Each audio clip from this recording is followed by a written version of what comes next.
Well, we're back with another video.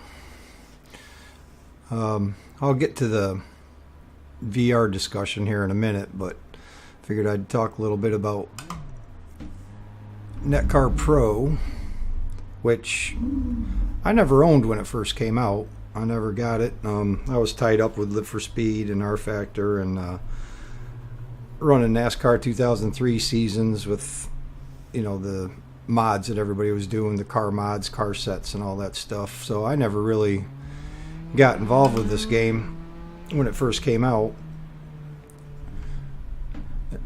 I don't know if some of the reason was because it was multiplayer only and didn't have any AI or what my reasoning was, but I've always known about the game, just never played it.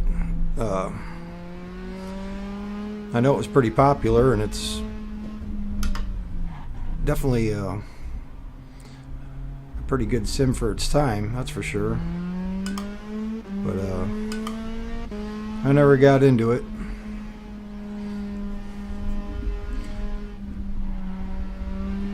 So I've made maybe 10 laps on this track before I started this video with this car. I know nothing about this tracker car.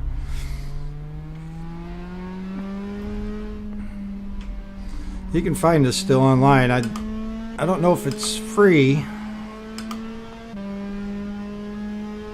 Still, that's how I got it a while back. They were giving copies away free, or with a key included, so you could play the game with all the cars and the tracks that it comes with.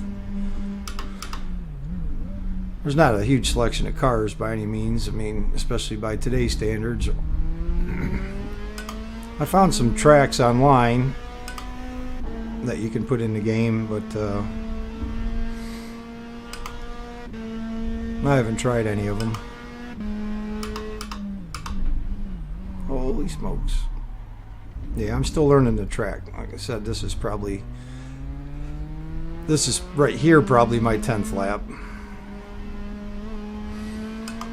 Anyways, I wanted to talk about VR a little bit. A couple videos ago, I said that I wasn't particularly crazy about VR, but that was probably a dumb thing for me to say, because I really didn't give it a chance. I only tried it a few times.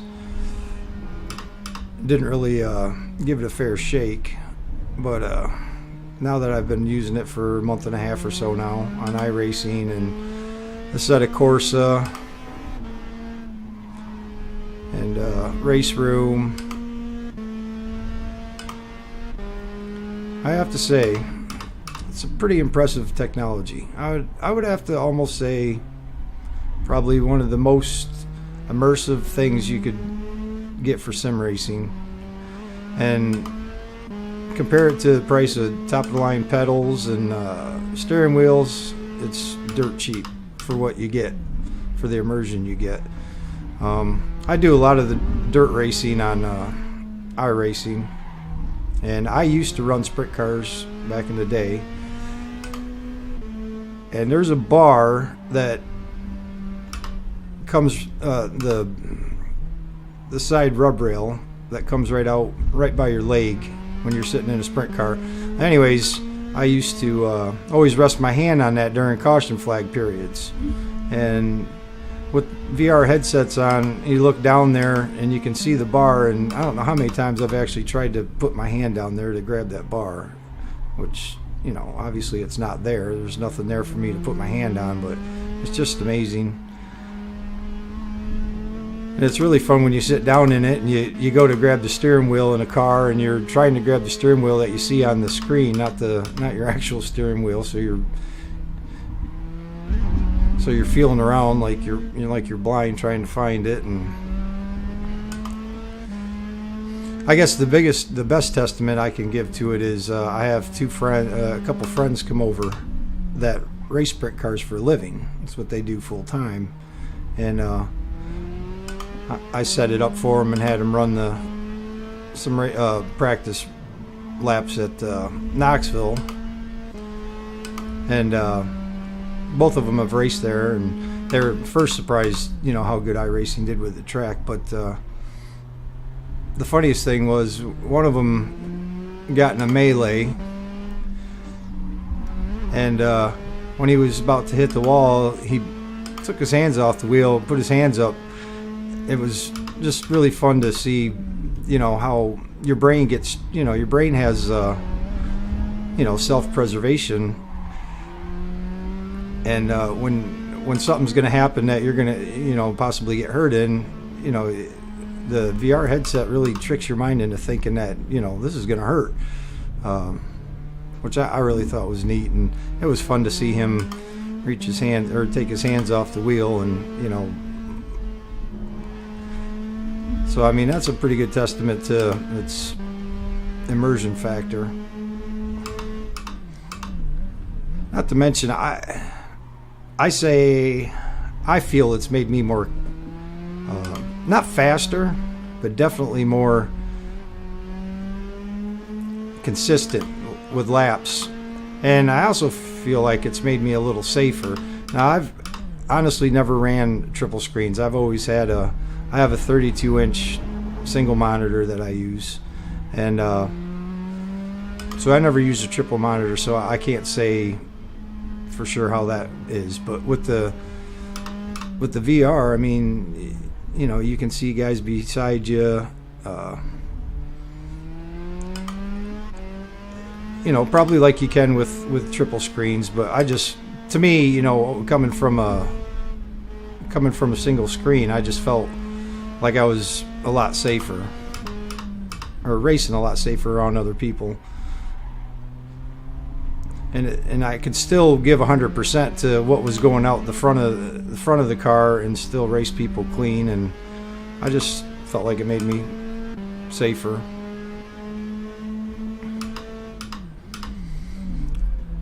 I guess the biggest hurdle to it is, but I can't say that it's affected me, is, a lot of people say about the screen door effect or the graphics, the resolution isn't that high, and I mean it isn't, and there's definitely some screen door effect there that you can see, but I got to tell you, you give it 5 minutes, that completely disappears. You don't even notice it. And a lot of people say it takes a beast of a computer to run, and it does if you want to get the, full effect. But my son has a computer with an old 8350 FX chip in it, and a 1050 Ti video card, and we played a couple of the games that come with the VR. I got the Oculus Rift. There was a Robot War one and something else, and his computer played it fine. I didn't have any stutters or problems, or now we didn't try any racing sims with any kind of graphics turned up or anything like that, and online takes a lot of resources, but I would imagine it would probably run it, maybe not as good as my computer did. Now I have a 1080 Ti, but I'm pretty sure you could get away with less, no doubt. Now the next generation of VR, I'm probably going to be in trouble. I don't even know if the 1080 Ti is going to run them, but the Oculus Rift, the version that's out now, had no problems.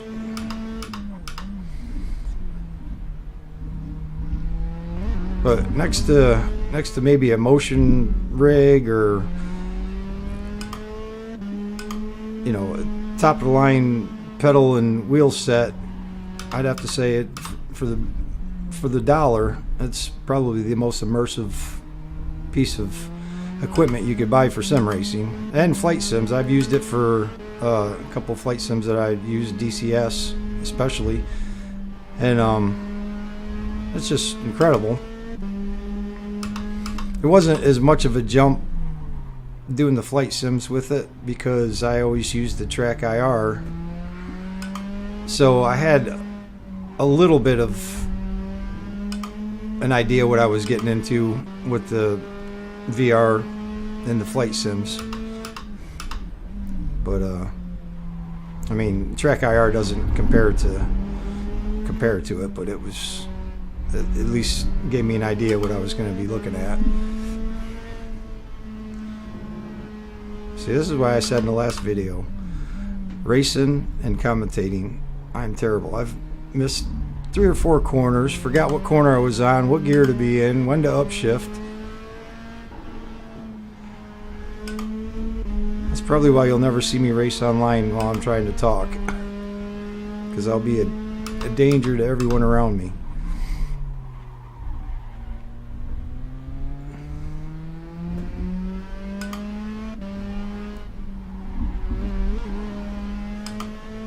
So I think if you can swing it.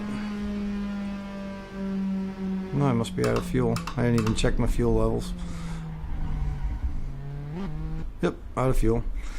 If you can swing it, I think VR headset is definitely a good investment. And I'd have to say, even now with the second generations being leaked out, you know, some of the specs, and that they're, you know, that they'll be coming out late this year, even middle of this year, unless you have a really beefy computer to go along with it, I think this generation VR will tide you over for quite a while if you don't have the money to get the new version VR and a graphics card, if you don't have something beefy enough to run it. I don't think even when they come out, even if my graphics card is beefy enough to run it, I'm not sure that I'll just run out and buy the next gen, because I'm happy with what I got. But I say that, and then I'll see the next gen come out, and I'll be like, oh, I gotta have that. I guess that's human nature, but I'm pretty happy with the VR headset now, and I think if you can swing it, I got mine for $379 at Best Buy a couple weeks before Christmas, so I got a pretty good deal on it.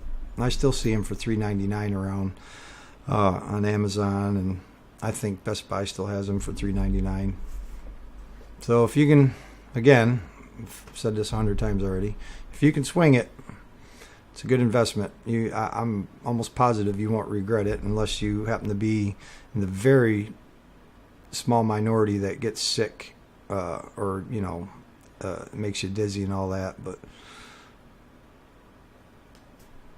that's, I think they say that you can, if you do get sick or dizzy, that by using it more and more, you actually can train yourself not to get sick or dizzy. Unless you do donuts down the front stretch of Charlotte like I did one time.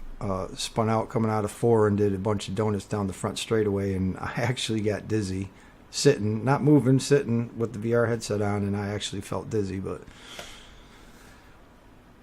so that's about it.